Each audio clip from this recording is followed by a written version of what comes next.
started today.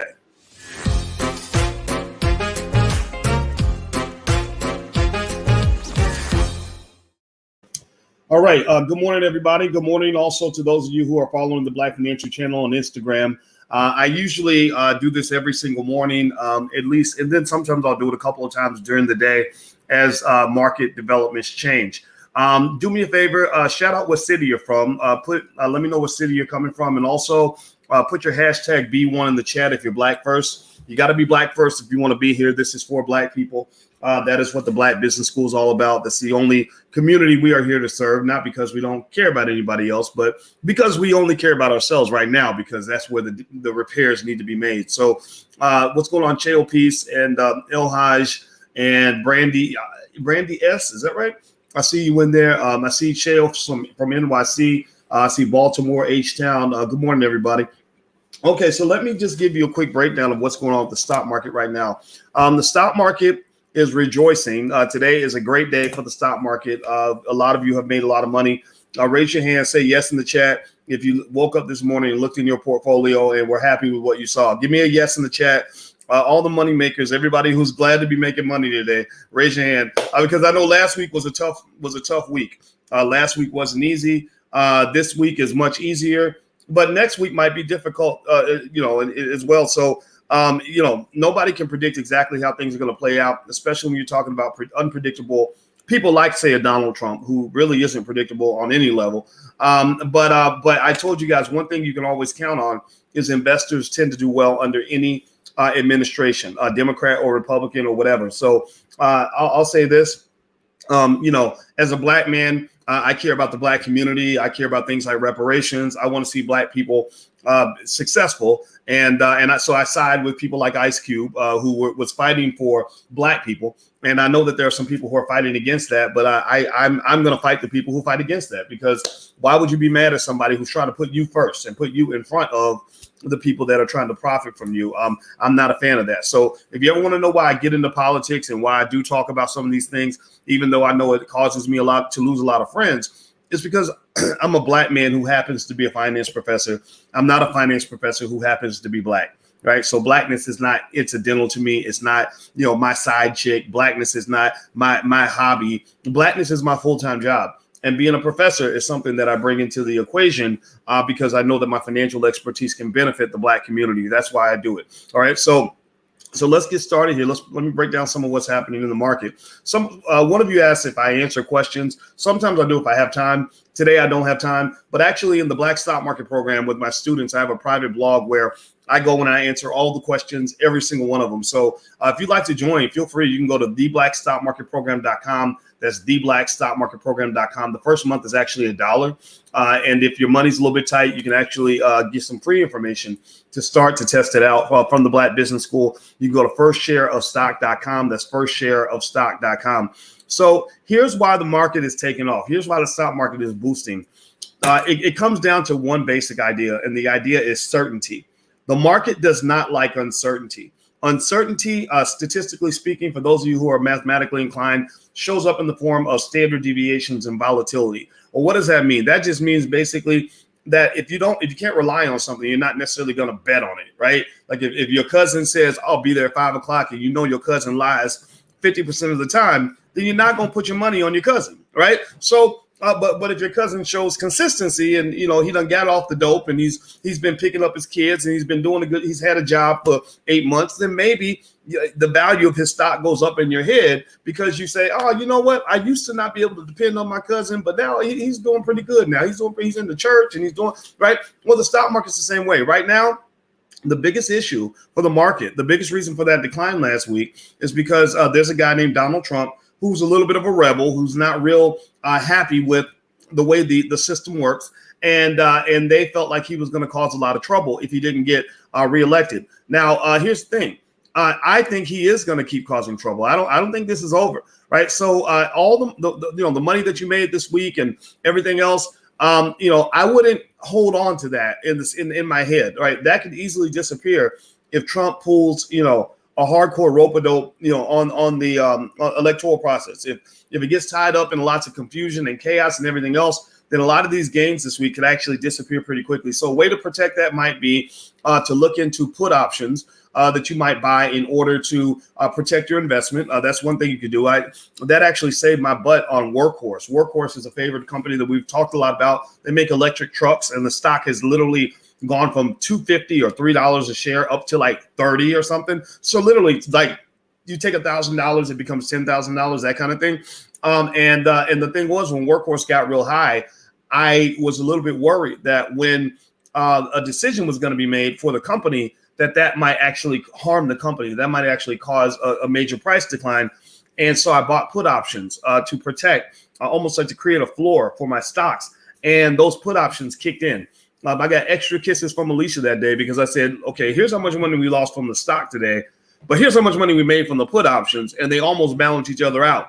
So sometimes you might have some insurance. Another thing, some of you who've actually studied stock options may want to look into writing call options. If you have over 100 shares of the company stock, you can actually write call options on the stock as well. If you don't know anything about options yet and you'd like to learn more, feel free to join our options program in the Black Business School. The URL is blackoptionsinvesting.com. That's blackoptionsinvesting.com. Feel free to go take a look at that. The first month is $1. All right. So here's another thing that pushed the market up. The stock market reacted very favorably to the fact that not only is there more certainty, like, again, if whether you're Trump or Biden is not as important as whether or not you position yourself to win no matter what. I am not a Trump or Biden guy. I voted independent. I voted for Joe Jorgensen, in case you want to know, because I hate the whole system. It's so stupid. But I positioned myself so that, I'd be able to do okay no matter what. Because here's the thing, the capitalism is what moves your political system. Your political process is run by the capitalists. So if you invest, then you're aligning your economic fate with that of the capitalists. If you remain a worker and you don't invest, then you're not aligning your fate with the capitalists. You're aligning your fate with the people who tend to be the victims of the capitalists. Because believe me, capitalism is a very survival of the fittest sort of situation. It's not vote or die, it's do or die, right? So ultimately, if you're not invested in the market, then you're going to miss what that massive wealth that the capitalists are all picking up when these companies take off. And so as a result, what you're seeing here is you have a situation where the capitalists are driving the political process, and they're making sure the politicians do what they're told. Joe Biden is going into office. Wall Street gave a lot of money to Joe Biden because they said, yeah, he's a Democrat, but he's not a liberal, right? He's not going to go disrupt anything. He's going to go and get things passed. Like I mentioned to you the other day, that Biden actually passed that, or he actually pushed through the legislation that actually made it illegal, or not illegal, but disallowed, if you want to call it that, for you to write off your student loans if you go into bankruptcy. So if you ever go bankrupt, you cannot dismiss your student loans. And Biden actually was a part of that. Now, why would he do that? Well, he did it. He didn't do it because he thought, oh, well, the world's going to be better off because of this. He did it because he received funding from people in the banking industry who said, hey, we got to stop people from writing off their student loans, because if we don't, then we're going to lose a lot of money, because these loans are super high. The default rates are super high. And when people can dismiss the loans, then it's going to hurt our profitability. So Biden going into office, there are going to be some things that are going to, kind of get pushed through. A lot of these things behind closed doors. The market reacted favorably to the fact that there wasn't a blue wave. There was a blue wave possibility in there where the Democrats would take over all branches of government. There will not be a blue wave. And so that actually gave more certainty, which led to more increases in stock prices, because they know that now there's not going to be a major overhaul of the tax legislation. There may be changes in taxes, but it's not going to be as dramatic as it would be if the Democrats are running all three branches of government. Also, regulation is going to remain pretty consistent. The big tech giants that are all sitting in front of Congress testifying right now, there's not going to be anything that's going to come of that. It's all going to honestly be just for show. It's to give the illusion that they're actually doing something about it, but they're really not going to do anything about it, because a lot of times they just can't. And so that's a good thing for the market also. So the market likes a balanced Congress. Now, if you want to know the state of the election right now, Biden, I believe Biden's going to win. I'm going back to what I was saying a week before the election. A week before the election, I said, this is going to be a Biden win. During the election, I said, whoa, Trump is actually showing out stronger than I thought he would. And that's creating a little bit of uncertainty. Now I'm going back to my original statement where I believe Biden's going to win this election because as new information comes in, you have to adjust your perception, right? So my new perception is that Biden's going to win. All he needs to do is, from what again, I'm not a political scientist, but from my research, all he has to do is win Arizona or Nevada, which he's leading in both of those two. And then he's also got Pennsylvania and North Carolina and Georgia as possibilities. So Biden's going to win this election. So at the end of the day, you're going to do fine if you're an investor. When Biden gets elected, the next big question mark will be how is Trump's team going to handle that? Are they going to start filing crazy lawsuits? Are they going to get a bunch of protesters out in the street disrupting society? How's that going to work? And you have to balance that against the fact that, again, the conspiracy theorist in me honestly believes that the media, the headlines, the coronavirus will be taken out of the headlines. It's still going to be there now. It's still going to be there. So you still got to keep protecting yourself. Keep washing your hands and don't go near nasty people and all that. But they're going to take it out of the headlines because they need a good Christmas. They need a good Christmas to make Biden look good when he goes into the White House. And that's going to, I believe, further boost the market. So because the thing about risk is really interesting. I studied at Ohio State under a guy named Renee Stoltz, who's one of the world's leading experts in risk management. And he wrote a textbook on this topic. And I helped edit the textbook. And that was one of my jobs as a graduate student. They make us into little slaves. That's what you had to do. And one of the things about risk, and I thought about it a lot, is that risk doesn't always have to be real. Risk is largely based on perception because your perceptions drive your decisions. So if investors perceive there to be risk, even if there is none, then they're going to react as if the risk is there. Like when my 10-year-old thinks she saw a ghost in her bedroom, she comes in crying and screaming and heart's racing because she really thinks she saw a ghost in the bedroom, right? It doesn't matter if the ghost is real or not. She believes she saw a ghost. But then but then a person could be in grave danger, like literally about to get stabbed in the neck.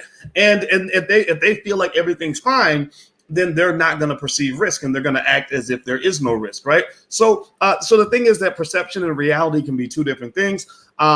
Perception tends to drive market prices more than reality, but eventually when reality and perception clash, meaning that you're forced to confront your perception with reality and they don't match each other and you have to change your opinion, that's when you also see volatility as the market adjusts and corrects for its misperceptions in the first place, right? So for example, if you went into this election thinking that Trump was going to win by a landslide and you really felt like that was going to happen with complete certainty and you acted accordingly, that's fine. You can believe what you want. But on election day, that's when it's all settled. That's when you find out that Biden is actually going to be the president and you have to adjust your reality, okay? So the market is dealing with that. They're dealing with perception of risk and reality of risk. And figuring out where the two shall meet. Okay, so as this happens, you're going to see volatility. You're going to see some ups and downs. You're going to have some rough weeks. I think though long term, remember at the end of the day, you're a long term investor. You're not just trying to day trade and make money quick. This is not the fast money. This is the slow money. This is not the short money. This is the long money. This is all about delayed gratification, not instant gratification. So long term investors will win. I get that part I can almost virtually guarantee because that's what's happened over the last 120 years in this country. Now, I got to go. Alicia's calling me. We have a meeting. If you want to get your kids started on wealth and everything else, we actually have custom-made financial workbooks designed specifically for Black children and flashcards. And they're really, really good, really effective, designed by scientists. It comes from the stuff I taught my students for 13 years at Syracuse University, but I reduced it into baby food so your kids can learn wealth at an early age. So if you'd like to go take a look, feel free to go to financialworkbooks.com. That's financialworkbooks.com. So hit the thumbs up button, hit the share button, hit the subscribe button before you get out of here. I got to go. Have a good day. Love you guys. Thanks for listening.